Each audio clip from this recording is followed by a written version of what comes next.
अस्सलाम वालेकुम नाज़रीन, आप देख रहे हैं पावर शो में हूं लीना शिगरी। नाज़रीन, इस हफ्ते इलेक्शन कमीशन ऑफ पाकिस्तान की जानिब से ममनुआ फंडिंग केस का फैसला आना, उसके बाद गुज़िश्ता रोज़ पीडीएम की जानिब से एक डिक्लेरेशन के ज़रिए वो चाह रहे हैं कि पाकिस्तान तहरीक इंसाफ को कलअदम करार दिलवाया जाए। और इमरान खान साहब के, अब क्योंकि पीडीएम का तमाम तर फोकस इस बात पर है कि साबिक वज़ीर आज़म जनाब इमरान खान साहब को किस तरह से ताहयात नाअहल करवाया जाए। सो उसके लिए अब वर्किंग की जा रही है और बड़े हुकूमत जो है वो एक ऑफेंसिव मोड में नज़र आ रही है। गुज़िश्ता रोज़ इमरान खान साहब ने भी कहा कि मैदान में तो ये मेरा मुकाबला नहीं कर सकते, तो अब ये टेक्निकल नॉकआउट की तैयारी कर रहे हैं। आज इमरान खान साहब से सहाफ़ियों की मुलाकात हुई, मैं भी उस मुलाकात में मौजूद थी, जहाँ पर एक मुल्क के वज़ीर आज़म को वोट ऑफ नो कॉन्फिडेंस के ज़रिए जब घर भेजा जाए तो ऑब्वियसली एक्सपेक्ट यही किया जाता है कि शायद वो नज़र आए कि वो बड़े टूट चुके हैं और वो बड़े अफसरदा नज़र आए। लेकिन अवाम ने बड़ा उल्टा ही और एक ऑपोजिट मोड में इमरान खान साहब को देखा। उन्होंने एक चार्ज्ड, कॉन्फिडेंट, डिटर्मिन्ड एक साबिक वज़ीर आज़म नज़र आते रहे इन ऑल दिस टाइम, और इस पूरे महीने में उनका वो जो हौसला है वो बड़ा मजबूत नज़र आता रहा।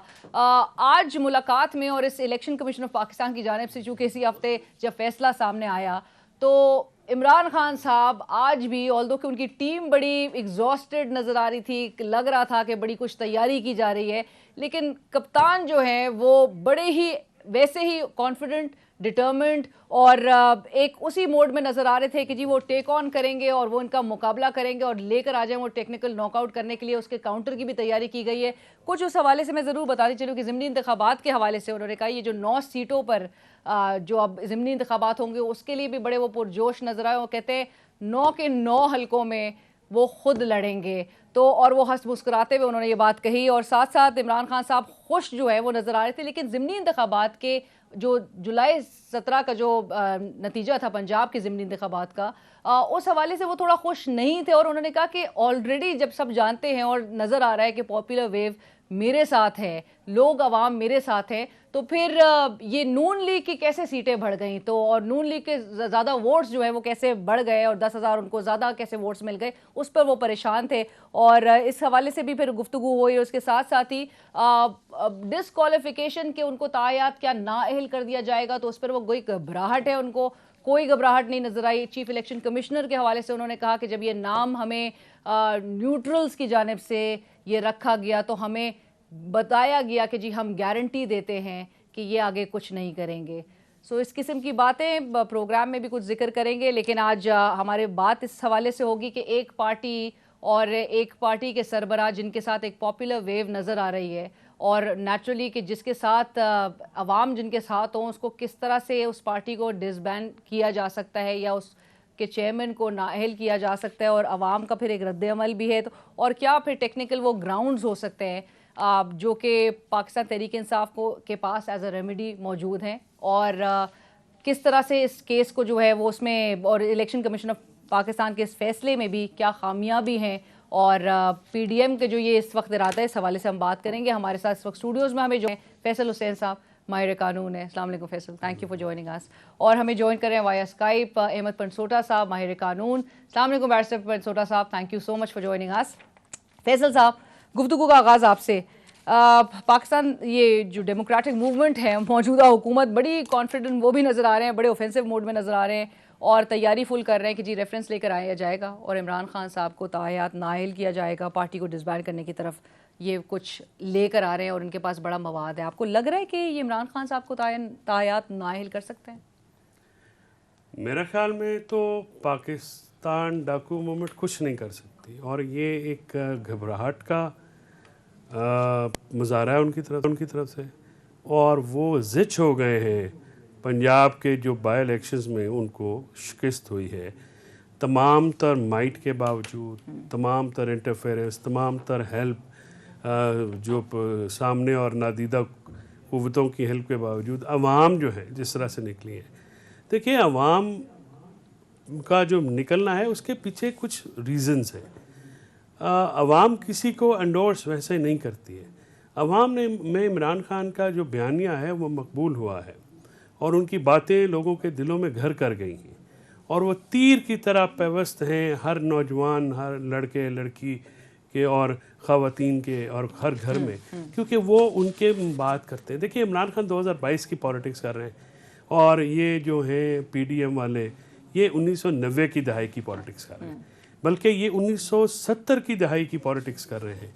और मज़े की बात यह है कि उस वक़्त एक दूसरे के अताब का निशाने बनने वाली जमातों के जो, क्योंकि ये तो देखिए ना मरूसी जमातें हैं ना, इनके तो बच्चों के बच्चे हैं, तो वो अब वही वारदात कर रहे हैं जो कि पहले एएनपी। लेकिन ये कर सकते हैं, मतलब मेरा जो बुनियादी सवाल के ये नहीं कर सकते और इलेक्शन कमीशन का एक तो आप जो है ना लफ्ज़ सही इस्तेमाल करें, फैसला इलेक्शन कमीशन दे ही नहीं सकता। वो फैक्ट फाइंडिंग रिपोर्ट है जिसके ऊपर शो कॉज नोटिस इशू किया गया है, क्योंकि इलेक्शन कमीशन ना ट्राइब्यूनल है ना अदालत है। पैरा 48 में जो इनका अपना फैक्ट फाइंडिंग रिपोर्ट इन्होंने दी है उसमें देख लीजिए। अब देखिए ना इसमें कितनी कबाहतें हैं इस फैसले में। आप जो हैं एक तरफ शो कॉज नोटिस इशू कर रहे हैं तहरीक इंसाफ को कि आके वजाहत दें जी आपके खिलाफ ये सिक्योरिटी कमेटी की फाइंडिंग्स हैं और हमें ये, और साथ में रेफरेंस जो है वो उसके पे भी एक स्टोरी ब्रेक हुई है कि असल फैसला कुछ और था, बाद में बदली किया गया। बिल्कुल वो और मीडिया वालों को जो दिया गया, जो कि यही सही बात है, क्योंकि मीडिया वालों को तो वो फैसला दिया गया जो चीफ सिकंदर सुल्तान राजा ने पढ़ा और उसके नीचे ये पैराग्राफ नहीं था, ये लाइनें ऐड की गई। खैर उसमें एक तरफ आप वजाहत मांग रहे हैं, वैसे तो मुझे भी लोगों की तरह तवक्को नहीं है कि इलेक्शन कमीशन को ठीक करेगा, लेकिन टेक्निकली और लीगली स्पीकिंग वजाहत मांगी जाती है, शो कॉज दिया जाता है कि अगर ये आपके खिलाफ फाइंडिंग्स आ गई हैं आप इस पर वजाहत दें। अगर पीटीआई कल अपने सबूत देती है और ये वजाहत देने में साबित हो जाती है कि आपकी फाइंडिंग्स गलत हैं, तो फिर रेफरेंस जो है वो वफाकी हुकूमत को भेजने का क्या मकसद है? बिल्कुल सही। आज इमरान खान साहब ने भी ये बात की कि भाई मुझसे तो वजाहत मांगी नहीं, और फिर सर्टिफिकेट और जो है एफिडेविट उनको गड़बड़ करके उनके खिलाफ एक फ्रिवलेसी एक फाइंडिंग जो है देने की कोशिश की गई। अब ये आज उन्होंने क्या किया है, आज क्या किया है, क्यू लीग का इंटरनल इलेक्शन है, वो उन्होंने अपना सदर जनरल सेक्रेटरी हराया है। इलेक्शन कमीशन जो है वो उसके ऊपर बैठ गया है। भाई उनकी पार्टी है, वो अपने बंदे इकट्ठे करें, जिसको सदर रखें, जिसको जनरल सेक्रेटरी रखें, उनकी मर्जी। आप अब जो ये बताएंगे कि सदर आपका कौन है, जनरल सेक्रेटरी कौन है, मिला हुआ है सारा सिलसिला एक हुआ हुआ है, गठजोड़ तो इधर से साबित हो गया है। वफाकी हुकूमत का ये इंशाल्लाह ये एक्सपोज हो चुके हैं, नहीं कर रहे, ये खुद फैसले। आप मुझे बताएं, जब आपने शोकाज दिया और इसके बाद रेफरेंस भेजी वफाकी हुकूमत को, इससे बदनीति जाहिर नहीं होती। जब आपको अगर आपको सर्टिफिकेट और एफिडेविट और डिक्लेरेशन का फर्क नहीं मालूम, ठीक है, मेंबर सिंध जो कि ये फायदा दे रहा है, खुद उसके खिलाफ एक सुप्रीम जुडिशल काउंसिल में रेफरेंस आया हुआ है, आर्टिकल 216 की खिलाफ वर्जी में 2 पोजीशनें रख के बैठा हुआ। सिंध लॉ कॉलेज का प्रिंसिपल है, उधर से भी तनख्वाह लेता है, इधर से भी तनख्वाह लेता है, ब्लेटेंट वायलेशन है। ये रियाज के जरिए वो एक। अच्छा उसमें आते हैं फैसल। बैरिस्टर पंसोटा साहब, आप इस फैसले को कैसे देख रहे हैं, आप और खामियां कहाँ देख रहे हैं इस फैसले में? आवाज बैरिस्टर साहब की आवाज नहीं। फैसला कहना ही तौहीन है मेरी अपनी, मतलब जो मेरी राय है उसके मुताबिक। देखें, सबसे जो पहली बात है वो ये कि this is a fact finding inquiry report, और ये सारी की सारी प्रोसीडिंग्स रिकॉर्ड हुई हैं अंडर पॉलिटिकल पार्टीज ऑर्डर 2002। मेरे भाई फैसल साहब ने बड़ी उसको खूबसूरती से बयान किया है कि पहली तो बात ये है कि इस फैसले में जो फंडिंग का जिक्र किया गया, मैं हार्डकोर उसके मेरिट्स पर बात करता हूँ, वो फंडिंग लेट से आरिफ नकवी की फंडिंग है। आरिफ नकवी को आगे से फॉरेन फंडिंग गलत हो रही है या जो उसको फंडिंग वुटन क्रिकेट से हो रही है, उस पर भी यही बैठ के यहाँ पर फैसला दे रहे हैं, नंबर 1। नंबर 2, इस फैसले के अंदर ये बात बार बार की गई है कि जनाब इमरान खान साहब जो है उन्होंने गालिबन एक एफिडेविट दे दिया या ऑन ओथ गलत बात की। पहली तो बात ये कि एफिडेविट आप उस इंफॉर्मेशन का देते हैं जो information is known to you, जो आपकी एक्चुअल इंफॉर्मेशन है कि मेरा नाम अहमद है, मेरा मजहब ये है, मेरी उम्र इतनी है। Certificate on the contrary is when you give a certificate on the basis of another finding, कि आपको एक ऑडिटर की रिपोर्ट आपके सामने आई है and based on that auditors report आप आगे चलते हैं। अच्छा, फिर अल्फाज डायरेक्टली और इनडायरेक्टली को मिसकंस्ट्रू किया गया है। डायरेक्टली और इनडायरेक्टली का मतलब यहां पर रीड किया जाएगा foreign aided party read with article 17 of the constitution of Pakistan, कि क्या वो किसी सॉवरेनिटी या इंटेग्रिटी के खिलाफ इस्तेमाल हुआ, वो सारी की सारी जो बात है उसको भी इन्होंने बिल्कुल इन अ कंप्लीटली डिफरेंट वे छेड़ा है। उसके बाद सारी की सारी फाइंडिंग जो दूसरे मुल्कों में जाके corroborating एविडेंस है उस पर भी इलेक्शन कमीशन ऑफ पाकिस्तान दे रहा है। और जो सबसे मजेदार बात है कि ये 2017 के कानून में ऐड हुई थी चीज कि आप रेफरेंस भेज सकते हैं पार्टीज को डिसॉल्व करने का। प्रोसीडिंग्स 15 के तहत हो रही हैं, रेफरेंस 17 के तहत भेज रहे हैं। और उसके बाद आपको एक और बता दूं, मान लेते हैं फॉर द टाइम बीइंग कि जी इस पार्टी को डिसॉल्व होना चाहिए। अगर आप सारी फाइंडिंग्स दे दें ऑन तमाम पॉलिटिकल पार्टीज की फंडिंग इसी किस्म की होगी, तो क्या हम तमाम पॉलिटिकल पार्टीज को डिसॉल्व कर दें? क्या आइन की और कानून की मंशा ये और इत्थे कहते सुंजियां हो जान गलियां तो फिर मिर्जा याद फिरे? ये तो फिर इसका मतलब ये कि you want to sort of ban all the political forces in the country. Article 17 का मैंडेट ये नहीं है। हाँ, आपके पास फंडिंग आती है, उस फंडिंग का मकसद ये है कि जी आप एक सर्टेन एजेंडा टो करें, मुल्क के अंदर एक हालात क्रिएट करें, जिस तरह की किसी पॉलिटिकल पार्टी को लिबिया से आई है, जिस तरह किसी पॉलिटिकल पार्टी को उसामा बिन लादेन से आई है, उस चीज पर ये केस असल में खड़ा होना बनता है। अब एक बंदे ने $100 दिया, बस एक इनसे है कि 2 जॉइंट अकाउंट होल्डर्स हैं, एक को फॉरेन नेशनल कह रहे हैं, एक को फॉरेन नेशनल नहीं कह रहे। भाई जो अमाउंट एक्सेस में आई है उसको कॉन्फिस्केट कर लेंगे, वो भी शो कॉज नोटिस की प्रोसीडिंग्स के बाद इमरान खान साहब से उनकी पार्टी से जवाब तो ले लेंगे क्या ये बात ठीक है या गलत है। जवाब लिए बगैर इस चीज पर प्रोसीड कर रहे हैं कि जी हमने पार्टी बैन करवानी है, लेकिन अभी हमें इस चीज का नहीं पता कि इस पार्टी की जो फंडिंग है वो ठीक है या गलत है। तो बैरिस्टर साहब, रेफरेंस जो ये लेके आने की तैयारी कर रहे हैं पीडीएम, उसकी क्या फिर मतलब हैसियत रह जाती है?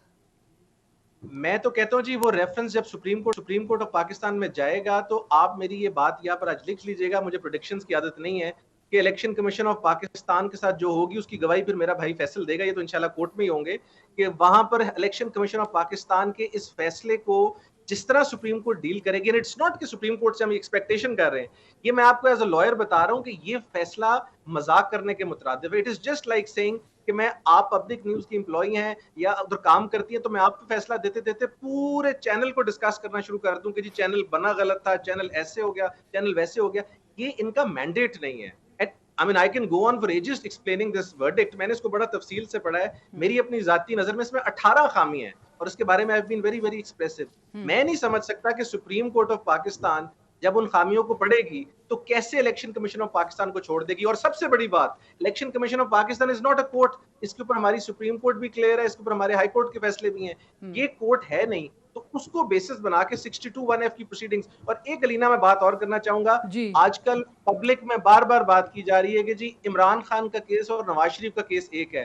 खुदारा इस तरह का जुल्म ना करे। नवाज शरीफ को रिमूव किया गया था ऑन मिस डिक्लेरेशन और इस वजह से कि उन्होंने एक सैलरी जो थी जो उनके अकाउंट में आती थी उसको डिक्लेयर नहीं किया हुआ था। इमरान खान के केस को आप कह रहे हैं कि जी एक सर्टिफिकेट दिया है जो कि हम भी देते हैं टैक्सेशन में, फैसल भी देते होंगे, आप सब देते होंगे कि जी मैं एक फर्ज करें गाड़ी का सर्टिफिकेट दे रहा हूं कि इस गाड़ी में ये वारंटी है कि इसका एयरबैग खुलेगा। Now merely certifying that when I am selling that car to somebody, does that mean कि एयरबैग मेरे कहने पे खुलना है? I mean it's absurd how these people are interpreting. Even people like Hamid Khan साहब को फाइनली जो है उन्होंने हमारे स्टांस से एग्री किया और मैं समझ रहा हूँ कि consensus across the board. Even जिनका दिल कर रहे हैं नया करने का वो भी नहीं कर पा रहे। तो मैं इसलिए समझता हूँ कि इलेक्शन कमीशन का फैसला is a farce. It's not even a decision, it's inquiry report. और जब ये डिसीजन आएगा तो फैसल साहब इसके पर खच्चे उड़ा देंगे अदालत में। तो वैसे मैं आपसे ये पूछना चाहती हूँ कि politics, even politics society law को देखते हुए आर्टिकल 62(1)(f) के तहत क्या इमरान खान साहब की नाअहली बन रही है? मैंने अभी आपको इस पे मैं आता हूँ, मैंने अभी आपको इस्लामाबाद कोर्ट हाई कोर्ट का जी एक ऑर्डर मैंने आपको भेजा है जो गालिबन है 9 जून 2022 का। उसका पैरा नंबर 3 मैं आपको पढ़ देता हूँ। Admittedly, no adverse order is likely to be passed against a petitioner party at this stage because the commission, ये कोर्ट कह रहा है, after concluding the pending proceedings जो कि हो रही थी scrutiny, would be required to consider whether or not to issue a show cause notice. Under Rule 6 of the Rules of 2002, the prior certain application is therefore misconceived and disposed of. यानी अदालत में ये कहा गया, उसमें ये कहा गया कि आपने ये प्रोसीडिंग्स आपको एडवर्सली इफेक्ट नहीं करेंगी क्योंकि इन्होंने अभी शो कॉज नोटिस इशू करना है। इन्होंने एडवर्स फाइंडिंग दे दी है उस कोर्ट की वायलेशन, ऑर्डर की वायलेशन में। अब आपकी बात 62(1)(f) की। अब देखिए वहाँ पे जैसे अभी अहमद छोटा साहब ने बड़ी खूबसूरती से आपको बताया, मसलन हम जो वकला हैं हम रोज़ाना पटिशन्स फाइल करते हैं ना जी, तो उसकी बॉटम पे हम एक सर्टिफिकेट देते हैं कि on instructions it is the first petition और second petition on this subject and nothing is pending before any other forum. अब ये कोर्ट हमें क्लाइंट की इंस्ट्रक्शन होती हैं, तो अगर वो सर्टिफिकेट फॉर एग्जांपल किसी भी वजह से गलत साबित हो जाता है और क्लाइंट हमें कोई इन्फॉर्मेशन ठीक नहीं दे पाता या गलत दे देता है, तो इसका मतलब है कि फिर पाकिस्तान का कोई वकील जो है ना वो इलेक्शन नहीं लड़ सकेगा, यानी वो डिस्क्वालीफाई हो जाएगा। सर्टिफिकेट जो होता है और एफिडेविट जो होता है, ये इसकी दोनों की मतलब ही मुख्तलिफ है और इनके कानूनी असरात जो हैं वो डिफरेंट हैं, यानी these are the different connotations and they are carry different legal implications. Certify करना कि ये ऑडिटेड अकाउंट हैं जी, मुझे मिले हैं मेरी पार्टी और ऑडिटर्स की तरफ से और मैं ये आपको ऑडिटेड फंड दे रहा हूँ, इसमें आप ये ज़रूर कह सकते हैं कि ये गलत होगा कि अगर अनऑडिटेड फंड्स को ऑडिटेड फंड्स कह के आप जमा करवा दें। अच्छा, इसमें रूल 10 है 2002 का, जिसके तहत ये कार्रवाई होती है।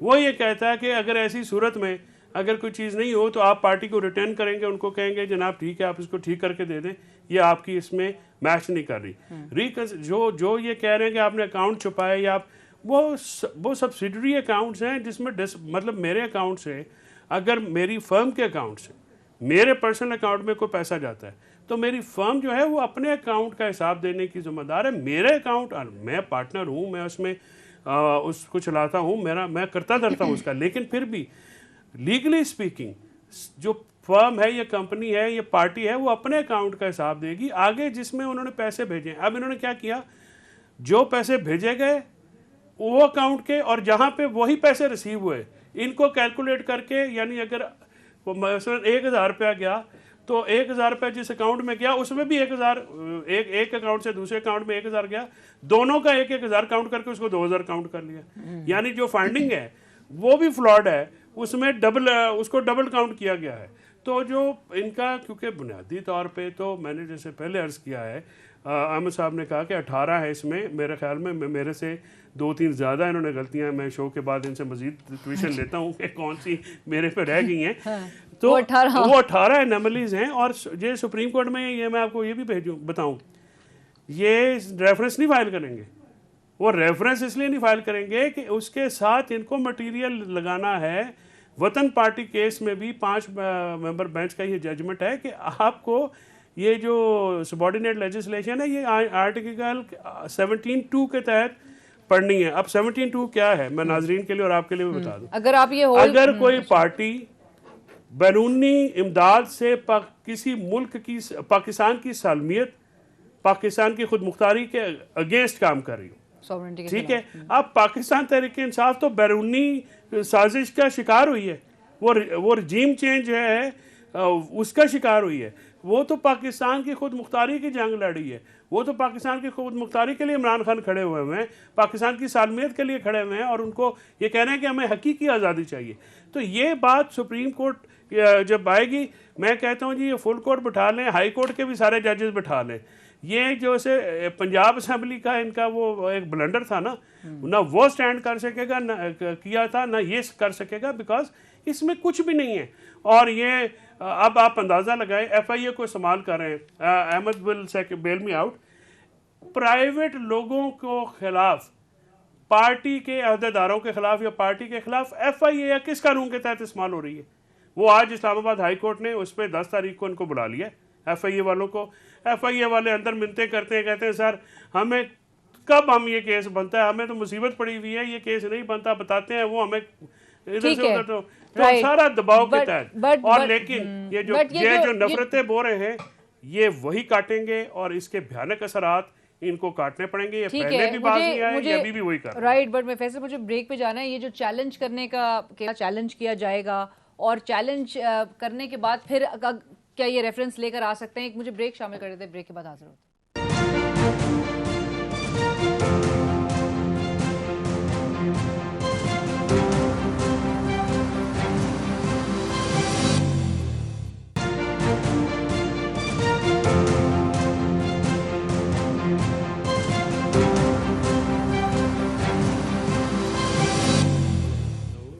नाज़रीन, वेलकम बैक आफ्टर ब्रेक। हमें ब्रेक के बाद ज्वाइन करें सीनियर रहनुमा नून लीग मोहसिन शाहनवाज रांझा साहब। मोहसिन साहब अस्सलाम वालेकुम। जी अस्सलाम वालेकुम मोहसिन साहब। जी वालेकुम अस्सलाम। मोहसिन साहब, thank you so much for taking time out. Mohsin साहब, आपने रेफरेंस फाइल किया है गुज़िश्ता रोज़ इलेक्शन कमीशन ऑफ पाकिस्तान में, ज़रा जानना चाहेंगे आपको क्या लग रहा है इस रेफरेंस के ज़रिए क्या होता देख रहे हैं आप? जी, ये रेफरेंस जो हमने फाइल किया है ये पीडीएम की जो बड़ी जमातें हैं, इसमें पीपल्स पार्टी है, जेयूआईएफ है, बीएमपी है और मुस्लिम लीग नून के भी 2 अरकान असेंबली हैं, हमने मिलकर ये रेफरेंस फाइल किया है। जब हमें ये मालूम हुआ बेसिकली 2022 में कि इमरान खान साहब कैबिनेट डिवीजन पे दबाव डाल रहे हैं और अपने जो कैबिनेट डिवीजन में तोशाखाना की तफसीलात हैं, कैबिनेट डिवीजन के जरिए वो नहीं देना चाह रहे हैं, पब्लिक नहीं करवाना चाह रहे हैं। पाकिस्तान इंफॉर्मेशन कमीशन जो है उसके भी रास्ते में रुकावट बन रहे हैं कि वो ये इंफॉर्मेशन जो है ये पब्लिक करे। तो तब हमें जरा शकूक व शुबहात हुए, तो हमने जरा तहकीक शुरू की और इमरान नियाजी साहब का गोशवारा जो कि पब्लिक डॉक्यूमेंट है, हमने वो भी निकलवा लिया। उसको हम जरा देखते रहे और बाद में हमें थोड़ा मालूम हुआ कि खान साहब ने जो 2000 जून से लेके 2019 तक का जो माली साल होता है, जिसका गोशवारा इलेक्शन कमीशन में हर मेंबर कौमी असेंबली और सूबाई असेंबली दाखिल कराने का पाबंद है, 31 दिसंबर मुतलका रवा साल में वो जो था, इन्होंने उसके बीच में खान साहब ने जो करवाया जमा, उसमें इन्होंने वो तफसीलात जो इन्होंने 18 सितंबर 2018 को तहफ़ लिए और फरोख्त कर दिए, उन तहफ़ से जो रकम इनको हासिल हुई वो तफसीलात जो है इन्होंने वहाँ पर दर्ज नहीं की, जमा नहीं कराई। तो हमें सारा समझ आ गया कि ये तो खान साहब जो हैं बदनीति पे ये जानबूझ के इंफॉर्मेशन इसलिए नहीं दे रहे थे तोशाखाना की, और हाई कोर्ट में भी केस कंटेस्ट कर रही थी। उस वक्त ये वजीर आजम थे कि हुकूमत के ये इन्फॉर्मेशन नहीं देनी, तो उसके असल पीछे मसला ये था कि मौसूफ ने मिस डिक्लेरेशन और कंसीलमेंट की हुई थी।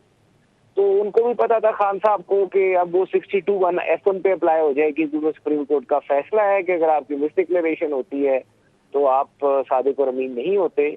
तो उसकी वजह से फिर हमने वो रेफरेंस जो है वो तैयार किया, हमने स्पीकर के पास दायर किया और स्पीकर साहब के पास जो हमारी आईनी मुद्दत जो 30 दिन की थी वो मुकम्मल हो गई। तो 4 अगस्त को हम वो रेफरेंस जो है for the record of election commission हम लेकर उसको इलेक्शन कमीशन के पास भी पहुंच गए। लेकिन मेरी इत्तला के मुताबिक स्पीकर साहब ने भी हमारे रेफरेंस को मंजूर करते हुए 2 तारीख का मेरे ख्याल से या 3 तारीख है, जो भी मुझे कंफर्म पता नहीं है, तो कि वो उन्होंने भी अपनी जो रिकमेंडेशन है वो इलेक्शन कमीशन को भिजवाई है। तो लेट्स सी, इलेक्शन कमीशन जो है हमारे रेफरेंस के ऊपर 90 दिनों के बीच में फैसला करने का पाबंद है आर्टिकल 63(3) के तहत।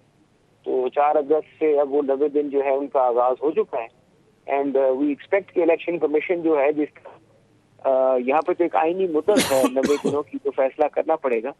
तो let's hope for the best, election commission अपनी कॉन्स्टिट्यूशनल ऑब्लिगेशन जो है इसको पूरा करेगा। राइट, बट ऑल्सो रांझा साहब, आप समझ रहे हैं कि ये मतलब एक स्ट्रॉन्ग केस है इमरान खान साहब की नाअहली के हवाले से? देखिए, ये तो इमरान खान साहब को, जस्टिस साकिब निसार साहब को दुआ देनी चाहिए और जस्टिस शेख अजमत सईद को दुआ देनी चाहिए, उनको खोसा साहब को दुआ देनी चाहिए, उन्होंने हमारा केस बहुत स्ट्रॉन्ग कर दिया। Right sir. अच्छा, मैं चाहूंगी कि फैसल साहब भी मौजूद है, माहिर कानून, वो जरा रिस्पॉन्ड करना चाह रहे हैं। इससे एक बात तो वाजे हो गई ना कि ये जो इलेक्शन कमीशन की फैक्ट फाइंडिंग रिपोर्ट में सर्टिफिकेट वाला है, इससे मायूस हो गए हैं और फिर ये उस पे नहीं जा रहे, तो ये कोई नई कहानी गढ़ के लेके आ गए। अब इस पे जो है ये बात बताएं कि 13 अप्रैल को तो कासिम सूरी जो हैं इनके रेजिग्नेशन एक्सेप्ट कर चुके हैं, तो इसके बाद जो है स्पीकर साहब किस खुशी में इनका रेफरेंस लेके बैठे हुए हैं। अच्छा, एक इम्पॉर्टेंट क्वेश्चन और भी है, भाई से पूछना है, आप पूछ लीजिए कि अपना सोर्स ऑफ इनकम तो पीटीआई, अपना मुस्लिम लीग नून बताया ना कि सोर्स ऑफ फंडिंग पीटीआई ने तो दे दिया ना, अपना सारा ये रिकॉर्ड पे हम ही लेके आए, ये रिकॉर्ड भी पीटीआई ने दिया, जो भी अपना किया। इनकी सोर्स क्या है फंडिंग की और कितनी करते हैं, कैसे करते हैं, ये क्यों नहीं बता रहे लोगों को? अच्छा मोहसिन रांझा साहब, ये जो मायूसी की बात वैसे जो फैसल कर रहे हैं कि जी एफिडेविट के हवाले से, और मायूस क्या वाकई नून लीग हुई है इस इलेक्शन कमीशन ऑफ पाकिस्तान के, और they call it a fact finding report, they don't even term it as a final decision या वर्डिक्ट। देखिए, मैं एक तो बात शुरू में कहूंगा कि नाम नाउमीद हुए। अभी फैसल भाई को मैं बता दूं कि 2019 का गोशवारा सिर्फ निकाला है और उसको मैंने थोड़ा सा जी जी मोहसिन साहब। पता नहीं, मुश्किल सवाल आए तो मौसम भाई की आवाज़ क्यों ख़राब हो जाती है। राइट, अच्छा मोहसिन साहब को दोबारा उनसे राब्ता किया जा रहा है। बैरिस्टर अहमद पनसोटा साहब, सर क्या होता देख रहे हैं, एक तो ये रेफरेंस जो रांझा साहब जिसकी बात कर रहे हैं ये, और मैं एक सवाल जो पूछना चाही थी कि नवाज शरीफ साहब के केस और ये वाला जो अभी मामला चल रहा है, क्या ये इनमें पैरल्स ड्रॉ किए जा सकते हैं? मेरे बड़े भाई हैं और मैं बहुत ज्यादा एहतराम करता हूँ जनाब मोहसिन राजा साहब का। आवाज ऊंची करते हैं। मेरी आप आवाज सुन सकते हैं जी जी बिल्कुल, आपकी आवाज आ रही है। अच्छा, तो मोहसिन राजा साहब का मैं बड़ा एहतराम करता हूँ, लेकिन मोहसिन राजा साहब ने एक बड़ी इंटरेस्टिंग बात की है कि हमने उनका गोशवारा ऑब्टेन किया है। गोशवारा is not a public document. पहली बात, गोशवारा किसी का ऑब्टेन करना बड़ा सीरियस ऑफेंस है। ये वेल्थ टैक्स एक्ट है 1960s का, जिसके तहत, और मैं इस वक्त खुद 2 से 3 केसेस डिफेंड कर रहा हूँ। तो अगर आप मेरा या किसी पार्लियामेंटेरियन का इनकम टैक्स रिटर्न निकाल लेते हैं डिक्लेरेशन का, तो that in itself is an offence. तो चलो, ये तो हमारी तरफ से आज इनकी तरफ से एक एक्नॉलेजमेंट आ गई इस चीज की कि निकलवाया गया है। दूसरी बात आती है पैरेलल्स पे। अब पैरेलल्स ड्रॉ करने के लिए बड़ा जरूरी है कि 62(1)(f) के पैरामीटर्स देखें। 62(1)(f) ये कहता है कि when there is undisputed evidence before the Supreme Court of Pakistan, जिस तरह उन्होंने नवाज शरीफ साहब को कहा कि कंसीलमेंट के ऊपर उनको वहां से डिस्क्वालीफाई कर दिया। अच्छा, इंटरेस्टिंग बात ये कि उस टाइम जूरिस्प्रूडेंस ये थी कि कंसीलमेंट पे आप डिस्क्वालीफाई कर सकते हैं। आज की जूरिस्प्रूडेंस ये है जो सुप्रीम कोर्ट में बहुत PMLN के भी और हम सब के पसंदीदा जजेस जो है उन्होंने ये डेवलप की हुई है कि मेयर कंसीलमेंट जो है उसके ऊपर आप किसी को पार्लियामेंटेरियन को डिस्क्वालीफाई नहीं कर सकते। Khawaja Mohammad Asif case, defence minister वाला, ठीक है ना सर। अब सवाल ये है कि पहली तो बात ये है कि वो कंसीलमेंट है नहीं, और अब जो नई जिन बातों का जिक्र किया अभी मोहसिन भाई ने कि वो 2-3 बातें उसमें भी एस्टैब्लिश होना जरूरी है, तोशाखाना और टैक्स रिटर्न का मैंने आपको खुद बता दिया। अगर कंसीलमेंट है भी तो इन माय व्यू मेरा नहीं ख्याल सुप्रीम कोर्ट इस वक्त डिस्क्वालीफाई करेगी इन व्यू ऑफ द लेटेस्ट। और दूसरी बात ये है कि जो एक सबसे बड़ा पैरेलल नुकसान है ड्रॉ करना, वो ये है कि आप, अब चूंकि ये तो एक नई बात आई है, इससे पहले तक पैरेलल ये ड्रॉ रहा था कि एक शख्स मिस डेक्लेरेशन ऑफ टैक्स करता है, उसको आप इक्वेट कर रहे हैं विद समबडी जो एक सर्टिफिकेट देता है अपना फॉरेन फंडिंग के अंदर, सॉरी ये PTI का जो केस है ममनुआ फंडिंग करवाने में, उसके ऊपर देता है, उसकी आप इक्वेट करते हैं दोनों को। तो ये मेरा ख्याल है बड़ी ज्यादती होगी। I am not saying if he is misdeclared he should not be disqualified। मैंने आपके आगे सिर्फ जूरिस्प्रूडेंस रखी है जो इस वक्त लेटेस्ट है, और ये गोशवारों वाली बात को जरूर इन्वेस्टिगेट कर लें कि किसी का गोशवारा नहीं निकलवाया जा सकता। अच्छा जी, मोहसिन साहब क्योंकि सुन भी रहे हैं, मोहसिन साहब, बैरिस्टर अहमद पनसोटा साहब कह रहे हैं कि किसी का गोशवारा ये इस तरह से निकलवाना, this is a serious offence. Ahmed साहब माशाल्लाह बहुत काबिल वकील हैं, इनको पता होना चाहिए ये डॉक्यूमेंट पब्लिक हो जाता है 15 जनवरी के बाद, ये कानून में लिखा हुआ है, तो ये तो पब्लिक डॉक्यूमेंट है। और गोशवारा ये टैक्स का नहीं है, ये गोशवारा है इलेक्शन कमीशन का, जो कि हम एज ए रुकन कौमी असेंबली दाखिल करते हैं सेक्शन 137 इलेक्शन एक्ट के नीचे, ये वो वाला गोशवारा है। तो इसकी सूरत हाल इस तरह से है।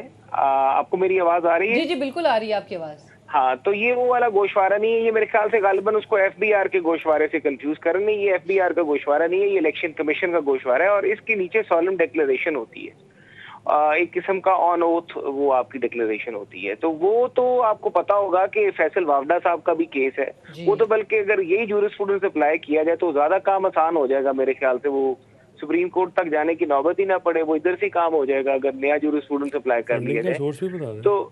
तो मेरा ये ख्याल है कि अब यहाँ पर है, या तो फिर ये होगा कि नवाज शरीफ का केस गलत हुआ, वो फैसला गलत हुआ, शायद ये मानना पड़ जाए कि अगर नया जूरिस्प्रूडेंस जो है, जो अब मेरे साथी कह रहे हैं ख्वाजा मोहम्मद आसिफ केस, तो फिर इसका मतलब है कि नवाज शरीफ के साथ इंतकामी कार्रवाई हुई थी, फिर शायद सामने चीज आना शुरू हो जाए कि उनको अगर उस चीज पे मिस डिक्लेरेशन पे फारिग किया गया, तो फिर इसका मतलब यही हुआ कि अगर हम नए जूरिस्प्रूडेंस पे जाते हैं तो फिर वो, अब इसका मतलब ये होगा कि फिर मियां नवाज शरीफ साहब के लिए कानून और है और इमरान न्याजी के लिए कानून और है, तो फिर ये तो हम नहीं होने देंगे। राइट, बट मोहसिन साहब इससे एक सवाल के क्या अब इस वक्त PDM हुकूमत और बिलखुसूस नून लीग की स्ट्रैटेजी इस तरफ इस मरकूज है या फोकस्ड है कि इमरान खान साहब को नाअहल किया जाए और मियां नवाज शरीफ साहब की नाअहली को वापस लिया जाए? देखिए, हमारा तो एक ही है मकसद कि इमरान नियाजी साहब, मैं खुद सियासी कारकुन हूँ, मुझे किसी के खिलाफ नाअहली और इस तरह की दरखास्तें देना बिल्कुल नापसंद है। और ये मैं जब कर रहा हूँ तो ये मैं इस कानून और जो हमारा ये सिस्टम इस मुल्क का है, अदल का, इंसाफ का, जिसपे पंसोटा साहब भी बाज़ दफ़ा अपने तासुरात का, फैसल साहब भी, मैं भी, हम सारे वकील जो हैं, और हम ज़ाहिर है कई दफ़ा कुछ फैसलों पे खफा भी हो जाते हैं, कुछ पे हम बहुत खुश भी होते हैं, तो हम अपने रीजंस देते हैं अपनी अदालत का इज्जत एहतराम सामने रखते हुए। तो बात यह है कि कोई खुशी नहीं होती, लेकिन बात यह है कि बात एक बदनीति होती है और एक आपकी होती है गलती, नेग्लिजेंस कह लें। नवाज शरीफ साहब के केस में क्या होता है कि नवाज शरीफ साहब अपना पासपोर्ट जो है वो नॉमिनेशन पेपर्स के साथ सबमिट कर देते हैं, जो पब्लिक डॉक्यूमेंट बन जाता है। वो पासपोर्ट के ऊपर एक उनका वीजा लगा होता है, जो कि दुबई का वीजा होता है, जिसको अकामा कहते हैं, बहरीन का या जहाँ का भी। अब वो डॉक्यूमेंट नवाज शरीफ साहब ने छुपाया नहीं, उन्होंने वो डॉक्यूमेंट जमा करा दिया। उस डॉक्यूमेंट के पीछे से नया डॉक्यूमेंट आ गया कि ये डॉक्यूमेंट इशू हुआ था क्योंकि आप जॉब पे थे और उसकी अगेंस्ट आपकी ये तनख्वाह थी। तो नवाज के साथ तो एक टेक्निकल गलती अगर उनके वो लॉयर की आप मान रहे हैं, या जो कि आज तक कानून में नहीं थी, कि रिसीवेबल्स जो है, जो कि बाद में इन्होंने इलेक्शन एक्ट जब लेकर आए तो उसके बीच में इन्होंने रिसीवेबल्स को भी कोशिश की डलवाने की, अमेंडमेंट करके, ताकि वो फैसला जो उस वक्त का है वो दुरुस्त हो जाए। लेकिन वो फिर जाहिर है आगे से वो कानून नहीं ये पास करा सके, हमने बदल दिया उस कानून को। लेकिन मैं एक और चीज बता दूं आखिर की, ये अभी ये मैंने सिर्फ 2019 का गोशवारा निकाला, अभी 20 भी रहता है, अभी 21 भी रहता है, और ये तकरीबन 25, 30, 40 करोड़ रुपए हैं जो इन्होंने मिस डिक्लेयर किए हुए।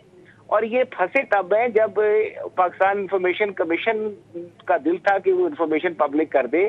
फिर एक जर्नलिस्ट थे, उन्होंने जब हाई कोर्ट में रिट की तो मियां गुल, और जो मियां गुल साहब है जस्टिस साहब, उन्होंने फैसला सुना दिया और कैबिनेट डिवीजन ने बड़ी कोशिश की। तो अभी तो अगले गोशवारे भी आने हैं। तो फैसल भाई ये ना समझिएगा कि पिछला भाईजान जिन्हें मर्जी कटा लो, सोर्स ऑफ फंडिंग ते पीएमएल नवाज दा दस दियो। सर वो तुसी परेशान ना हो, सोर्स ऑफ फंडिंग भी तो आ जाएगा। सर वो मुख्तसर सवाल है कि फंडिंग के सोर्स बताने, क्योंकि आपको भी बताने पड़ने। नहीं, हम बताएंगे जरूर बताएंगे, क्यों नहीं बताएंगे। लेकिन हमारी फॉरेन फंडिंग नहीं है, वो कह रहे हैं, लेकिन हमारी फॉरेन फंडिंग भी नहीं है। आपकी फॉरेन नहीं सर, आपकी भयानक फंडिंग है।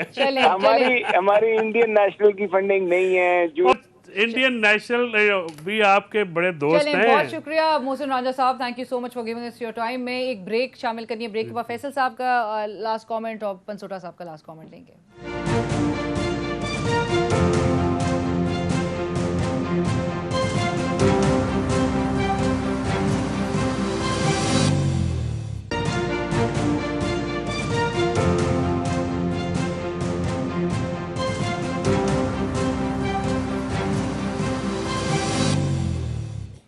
जी welcome back after break. Faisal साहब लास्ट पे बस फ्यू सेकंड्स है, फैसला चैलेंज कब किया जा रहा है, और साथ साथ ये कि क्या तमाम तरह की जो फोकस है, कोशिशें हैं, वो सिर्फ और सिर्फ इमरान खान आपको नज़र आ रही हैं? इनके पास और कोई बात ही नहीं है, ना कोई पॉलिटिकल बात करने को है, ना अवाम की इन्होंने ज़िंदगी अजाब बना दी है, और ये नवाज शरीफ साहब की तैयारी, ये टोटल इनका एक ही काम अब ये है कि किसी तरह से टेक्निकल नॉकआउट कराएं इमरान खान साहब को। अच्छा, इमरान खान साहब को ये कहना चाह रहे हैं कि ये डिस्क्वालीफाई करें, फिर दोनों को कहें अच्छा नवाज शरीफ को भी आ जाएगा, आप भी आ जाएगा, चले हम दोनों मिलकर खेलते हैं। सो ये टोटल इनका गेम अब ये रह गया, इनके पास कोई और चीज़ नहीं रह गई, घबराहट का शिकार है कि अगर नहीं दोनों मिलकर खेलेंगे, मतलब ये इनका ये ख्याल है कि इमरान खान को हम ये कहेंगे कि तुम आपको डिस्क्वालीफाई कराएंगे, फिर इमरान खान से हम कहेंगे नवाज शरीफ आए तो हम इलेक्शन लड़ लेते हैं, सियासत करते हैं, हम दोनों की डिस्क्वालिफिकेशन ख़त्म कराते हैं। ये और इमरान खान साहब मान जाएंगे, और इमरान खान साहब इनका ख्याल है मान जाएंगे। बैरिस्टर साहब जरा अपना इस पे इनपुट दे दें आप कि कितने नाअहली के चांसेस हैं, और क्या आपको लग रहा है जो फैसल साहब कह रहे हैं इमरान खान मान भी जाएंगे अगर इस तरह का एक हाइपोथेटिकल जो सिनेरियो बता रहे हैं? मेरी अपनी नज़र में नाअहली के ना चांसेस है और ना ही इस वक्त है जिस वक्त इनको नाअहली के लिए कुछ फाइल करना चाहिए। ये बेसिकली एक पब्लिक सेंटिमेंट जीतने का तरीका है, और अगर इमरान खान नाअहल कर दिए गए फॉर सम रीजन तो वो इनके लिए बहुत ज्यादा नुकसानदेह होगा। ये सिस्टम के अंदर उनको और पॉपुलर कर रहे हैं, और पॉपुलर कर रहे हैं। जिस तरह उनका आज के डिसीजन सुनने में आया कि 9 ज़िमनी हल्कों से वो इंतखाब लड़ रहे हैं, बिल्कुल सिस्टम 9 के 9 पे, बिल्कुल। Thank you so much barrister साहब, thank you. I am instructed to wrap up the programme. बहुत शुक्रिया हमें ज्वाइन करने के लिए। आपसे मुलाकात होगी कल। खुदा हाफिज।